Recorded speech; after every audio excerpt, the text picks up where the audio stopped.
Synthesis में दो वाक्यों को या दो से ज़्यादा वाक्यों को मिलाकर एक सिंपल सेंटेंस बनाने की जो प्रथम विधि थी हम उसको देखें। प्रथम विधि में पार्टिसिपल का प्रयोग करते हुए दो या दो से ज़्यादा वाक्यों को मिलाकर एक सिंपल सेंटेंस बनाने की विधि आपको बताई गई।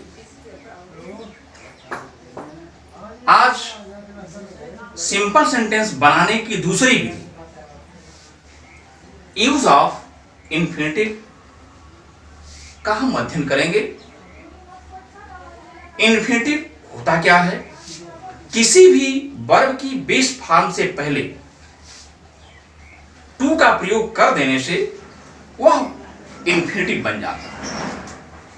और इन्फिनेटिव किसी भी वाक्य में मुख्य रूप से नाउन, एडजेक्टिव या फिर एडवर्ब का काम करता है।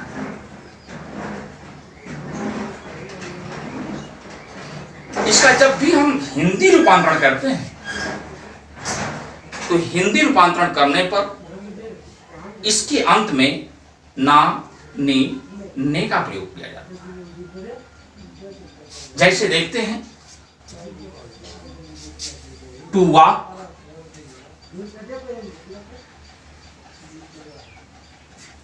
is good for health. To walk is good for health. टहलना स्वास्थ्य के लिए अच्छा है। इसमें टू वॉक की जो वर्ब है, वर्ब की बेस फॉर्म से पहले टू लगा हुआ है और यह इस वाक्य में सब्जेक्ट के स्थान पर आया है। इस वजह से यह इस वाक्य में नाउन की तरह से कार्य करता है। अब दूसरे वाक्य को लेते हैं, I have no time to talk. I have no time to walk. इसमें टॉक के पहले टू का प्रयोग हुआ है या इन्फिनेटिव की तरह से प्रयोग हुआ है और यह इससे पहले आए हुए नाउन टाइम को क्वालिफाई कर रहा है।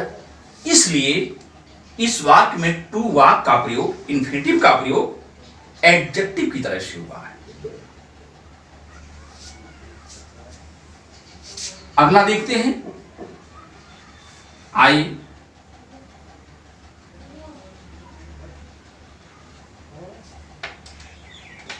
I have come to study. मैं अध्ययन करने आया हूं। यहां पर टू स्टडी एक वर्ब को मॉडिफाई कर रहा है। इस वजह से इस वाक्य में इन्फिनेटिव का प्रयोग एडवर्ब की तरह से होगा। चूंकि बच्चे आप ये समझे कि इन्फिनेटिव होता क्या है, तो इन्फिनेटिव किसी भी वर्ब की बेस फॉर्म से पहले जब भी हम टू का प्रयोग कर देते हैं तो वह इन्फिनेटिव हो जाता है और इन्फिनेटिव किसी भी वाक्य में नाउन, एडजेक्टिव या एडवर्ब की तरह से कार्य करता है। इन्फिनेटिव का प्रयोग करके सिंपल सेंटेंस बनाए कैसे? इन्फिनेटिव का प्रयोग करके सिंपल सेंटेंस बनाया कब जाता है, इन बातों को हमें देखना पड़ेगा। इन्फिनेटिव का प्रयोग वाक्य में हम तब करते हैं, इन्फिनेटिव का प्रयोग करके वाक्य कुछ कई वाक्यों को मिलाकर एक सिंपल सेंटेंस तब बनाते हैं जब दिए गए वाक्यों में सब्जेक्ट एक हो, वर्ब्स अलग अलग हों और उन वर्ब्स के बीच रीजन और रिजल्ट का संबंध हो, अर्थात कैजुअल रिलेशन। उनमें एक कारण को बताता है, एक परिणाम को बताता है, लेकिन यह आवश्यक नहीं है। कभी कभी ऐसा नहीं भी होता है। तो आप ये इस बात को नोट कर लीजिए कि आप इन्फिनेटिव का प्रयोग कब करेंगे। इन्फिनेटिव का प्रयोग करने के लिए शर्तें हैं। कि जब दिए गए वाक्यों में सब्जेक्ट एक हो, वर्ब्स अलग अलग हों और उसमें कारण और परिणाम का संबंध दिखाई दे, तो ऐसी स्थिति में आप सिंपल सेंटेंस बनाते समय इन्फिनिटिव का प्रयोग कर सकते हैं या इन्फिनिटिव के प्रयोग की पूरी संभावना हो। अब हम ये देखते हैं कि इन्फिनिटिव का प्रयोग कैसे करें।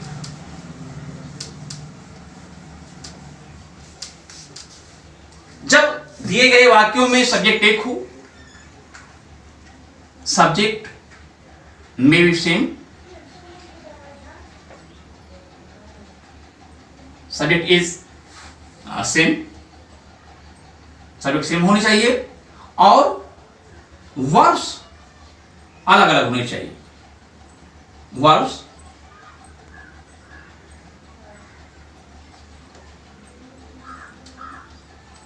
डिफरेंट होने चाहिए, सब्जेक्ट सेम और वर्ब्स अलग अलग होने चाहिए और उसमें कैजुअल रिलेशनशिप होना चाहिए, अर्थात रीजन और रिजल्ट का संबंध होना चाहिए। अब आप इसको बनाएंगे कैसे, इसका प्रयोग करें कैसे, हाउ टू यूज इन्फिनिटिव। जब दिए गए वाक्यों में सब्जेक्ट अलग अलग, क्रियाएं सब्जेक्ट सेम, क्रियाएं अलग अलग, उसमें रीजन रिजल्ट का संबंध हो, या उनमें से कोई एक वर्ब उद्देश्य को दर्शाए और दूसरा फल को दर्शाए, तो ऐसी स्थिति में आप इन्फिनिटिव का प्रयोग करते हुए सिंपल सेंटेंस बनाएंगे। अब आप किस वर्ब को इन्फिनिटिव में परिवर्तित करेंगे, इसके लिए यह आवश्यक है कि वाक्य में आए हुए वर्ब्स जो अलग अलग है, रीजन रिजल्ट को दर्शा रहे हैं, या फिर उसमें से एक एम को दर्शाए या रिजल्ट को दर्शाए, आप उसी क्रिया को इन्फिनिटिव में परिवर्तित करते हैं। ध्यान रखना है, आपको दूसरी क्रिया को परिवर्तित नहीं करना है। जो क्रिया एम को दर्शाता है या फिर रिजल्ट को दर्शाता है, उसी क्रिया को आप इन्फिनिटिव में परिवर्तित करके वाक्यों को जोड़ेंगे और सिंपल सेंटेंस बनाएंगे। जैसे हम इसको समझने का प्रयास करते हैं। एग्जाम्पल है, आई went to Agra. I wanted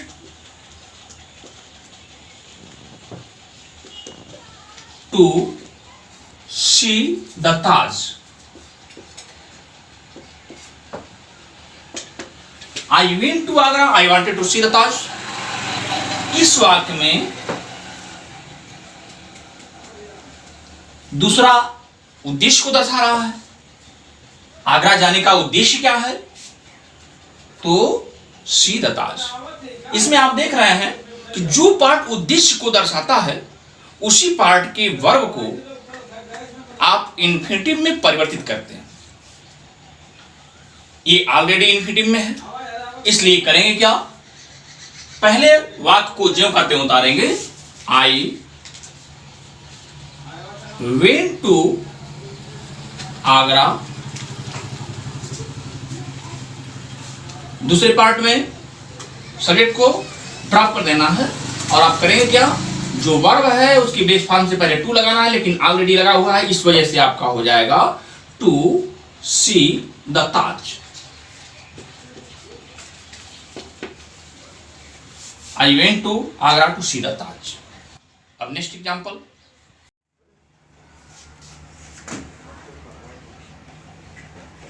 he could not prepare well for the examination.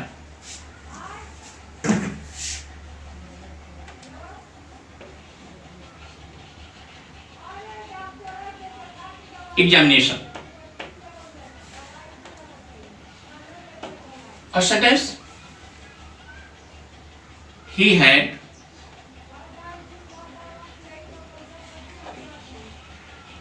not sufficient time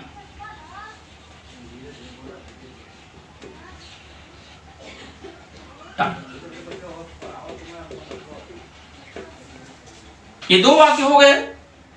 He could not prepare well for examination. He had not sufficient time.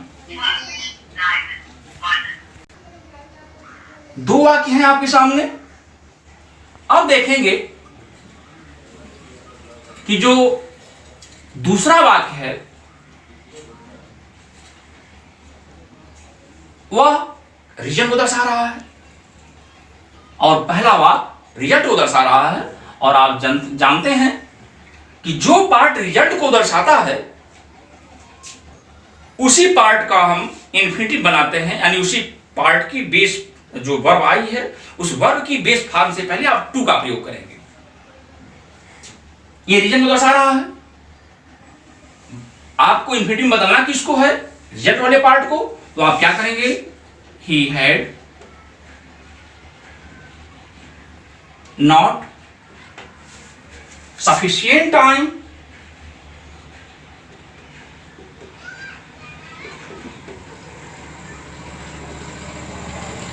to prepare well for examination.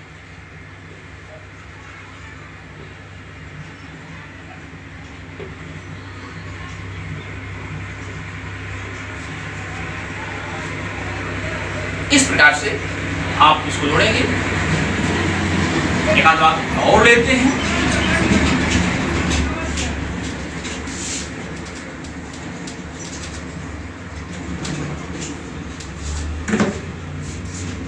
He sent his son Allahabad.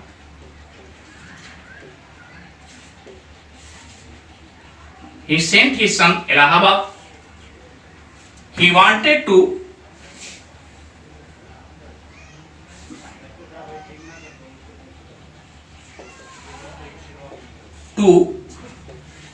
educate him. ये दो वाक्य हैं। He sent his son Allahabad. He wanted to educate his son. अब देखिए, इलाहाबाद, वह अपने लड़के को इलाहाबाद भेजा। वह अपने लड़के को शिक्षित करना चाहता था। इलाहाबाद जाने का उद्देश्य क्या है? अपने लड़के को शिक्षित करना। और आप जानते हैं कि जो पार्ट एम को दर्शाएगा या रिजल्ट को दर्शाएगा उसी पार्ट को आपको इन्फिनिटिव में परिवर्तित करना है। ये पार्ट एम को दर्शा रहा है, इस वजह से ये हो जाएगा ही sent his son Allahabad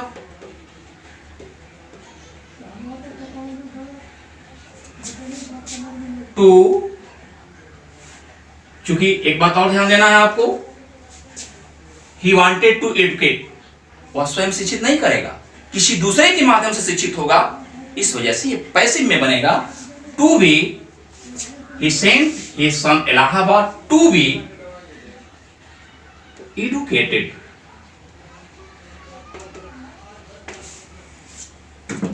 इस तरह से इन्फिनिटिव का प्रयोग करते हुए मैंने इस वाक्य को जोड़ दिया। एक और एग्जाम्पल लेते हैं।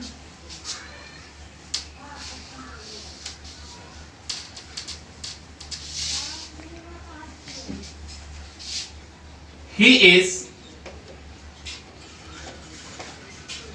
very old. He cannot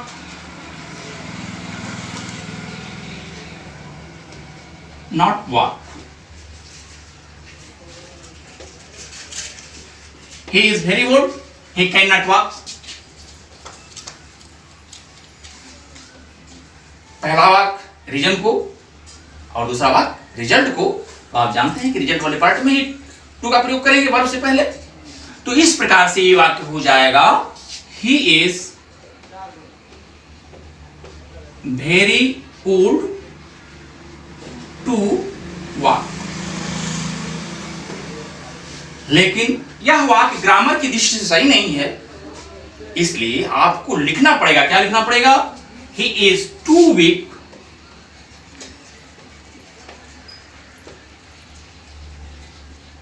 to why, वह इतना सॉरी इज टू ओल्ड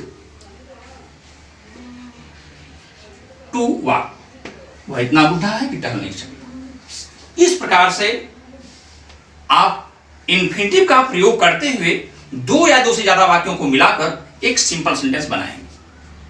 आपको ये ध्यान रखना चाहिए कि सिंपल इन्फिनिटिव का प्रयोग आप तभी करोगे जब दिए गए वाक्यों में सब्जेक्ट सेम हो, क्रियाएं अलग अलग हों, उन क्रियाओं के बीच रीजन या रिजल्ट का संबंध हो, या उनमें से एक उद्देश्य और दूसरा फल को दर्शाता है। और आप इन्फिनिटिव में उसी क्रिया को परिवर्तित करेंगे, अर्थात उसी क्रिया की बेस फॉर्म से पहले टू लगाएंगे जो पार्ट रिजल्ट या एम को दर्शाता है। इस प्रकार से इन्फिनिटिव का प्रयोग करते हुए सिंपल सेंटेंस बनाने की विधि समाप्त हुई। इसमें जहां आपको न समझ में आए कमेंट बॉक्स में लिख करके आप प्रश्न पूछ सकते हैं। अब अगले दिन मैं आपको नॉमिनेटिव एब्सोल्यूट का प्रयोग करते हुए सिंपल सेंटेंस कैसे बनाया जाता है इस विधि को बताऊंगा। लेकिन इसमें कहीं भी आपको सस्पेंस रहता है, बात समझ में नहीं आती है, तो आप पूछ सकते हैं। फिर अगली वीडियो में मिलेंगे। थैंक्स।